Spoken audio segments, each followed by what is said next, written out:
நீங்கள் பார்த்து கொண்டிருப்பது தாமரை தமிழ் நியூஸ். மறக்காம சப்ஸ்கிரைப் பண்ணுங்க.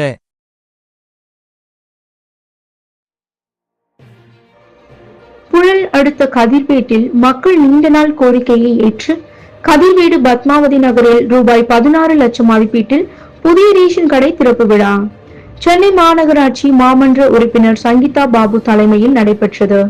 இதில் திருவள்ளூர் நாடாளுமன்ற உறுப்பினர் சசிகாந்த் செந்தில் கலந்து கொண்டு ரிப்பன் வெட்டி புதிய ரேஷன் கடையை திறந்து வைத்து பொதுமக்களுக்கு ரேஷன் பொருட்களை வழங்கி அவர்களின் குறைகளை கேட்டறிந்தார். மற்றும் மகளிர் தினத்தை முன்னிட்டு திரளாக கூடியிருந்த 500க்கும் மேற்பட்ட மகளிருக்கு நலத்திட்ட உதவிகளை வழங்கி கேக் வெட்டினார். மக்களின் நீண்ட நாள் கோரிக்கையை நிறைவேற்றி தந்த நாடாளுமன்ற உறுப்பினர் சசிகாந்த் செந்தில் அவர்களுக்கும் மாமன்ற உறுப்பினர் சங்கீதா பாபு அவர்களுக்கும் பொதுமக்கள் குடியிருப்பு சங்க நிர்வாகிகள் தாங்கள் நன்றியை தெரிவித்துக் கொண்டனர்.